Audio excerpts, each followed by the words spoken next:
Muy bien. Les decía entonces, la historia del aire acondicionado no lo vamos a desarrollar totalmente, pero sí el concepto. Siempre la humanidad intentó mejorar su calidad de vida, ¿sí? Ya hasta los mismos babilonios empleaban distintas técnicas para refrigerar sus ambientes, ¿sí? Sabemos que obviamente estaban en zonas donde el verano era bastante caliente, bastante tórrido. Y distintas culturas han empleado distintas formas, ¿sí? de ir paliando el tema de la temperatura. Y cuando digo paliar el tema de la temperatura, fíjense que no digo de enfriar o calentar los ambientes. Es cambiar el tema de la temperatura reinante por una condición más agradable. En algunos lugares necesitaban refrigerar y en otros lugares necesitaban calefaccionar. ¿Sí? Sin lugar a dudas, el tema de calefaccionar lo pudieron resolver más rápido, ¿sí? Y el tema de refrigerar se hizo un poco más engorroso.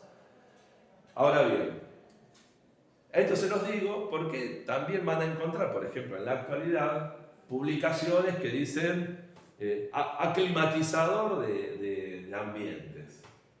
¿Qué es esto? ¿Qué es un aclimatizador de ambientes? Bueno, es un término comercial, ¿sí?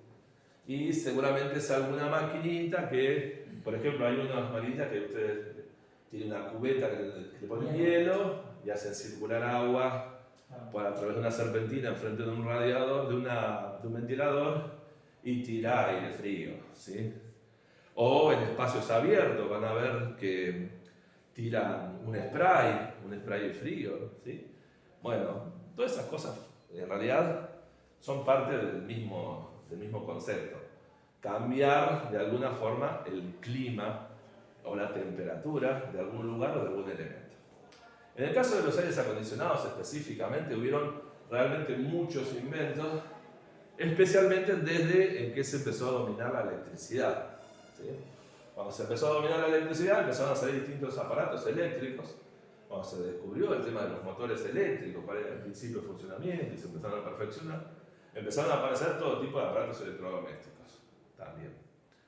Además de las máquinas eléctricas que empezaron a reemplazar a las máquinas que funcionaban antes a vapor principalmente.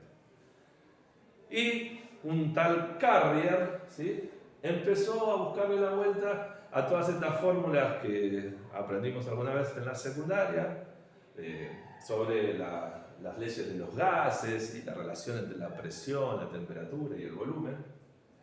Y descubrió la forma de llevarlo a la práctica para hacer una máquina para acondicionar un lugar. La idea de este Carrier en realidad no estaba pensando en la pieza del pibe, sino que estaba pensando en fábricas, en cosas de gran volumen, y de hecho el primer aire acondicionado era de un tamaño considerable, ¿sí? Bien.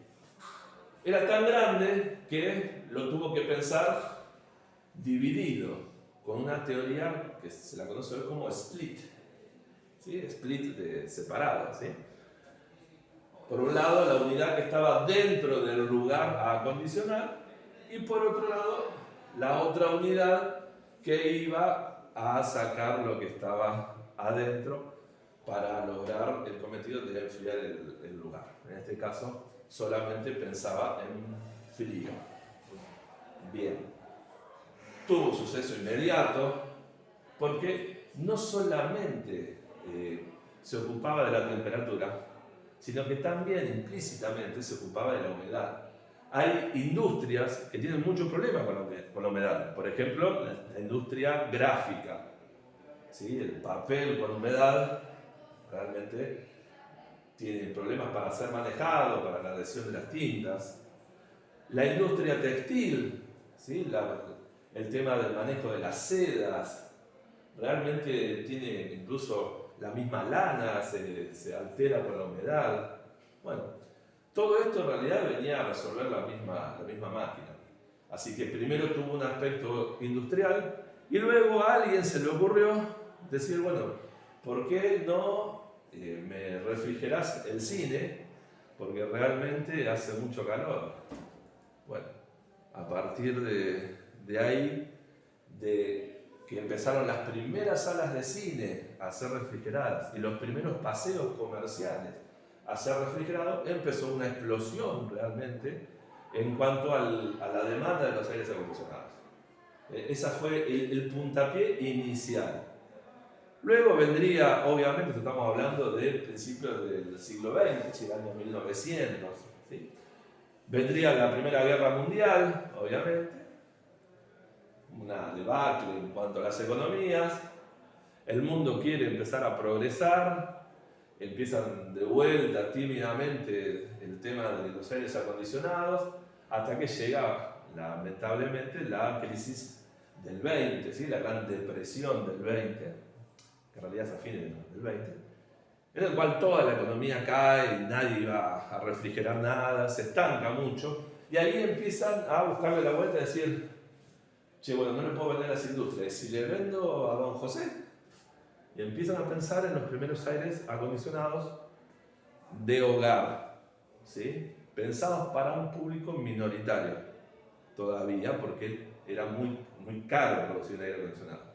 Bien, vino la Segunda Guerra Mundial, de vuelta, un parate en todas esas cosas, ¿sí?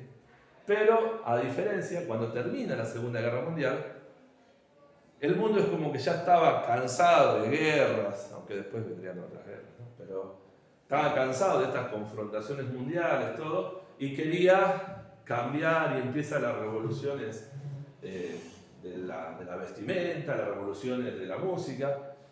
La gente quería vivir mejor, y es ahí donde aparece nuestro aire acondicionado.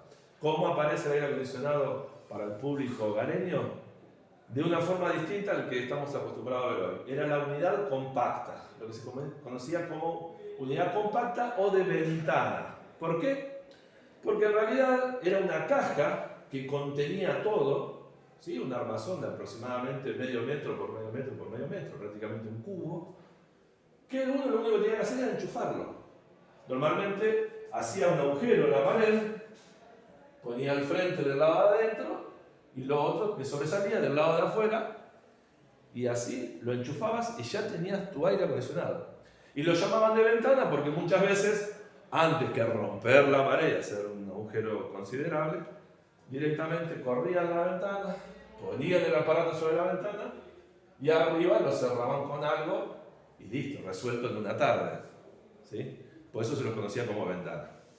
Luego fue evolucionando para pasar nuevamente al concepto inicial, el concepto split, ¿sí? En el cual ya no había que hacer todo este agujero, con un agujero solamente de 60 milímetros estaba suficiente, un poco más en algunos casos, pero por sobre todas las cosas alejaba también el ruido, porque todos los ruidos del funcionamiento los tenía uno dentro de la habitación, del ambiente que iba a refrigerar, ¿sí?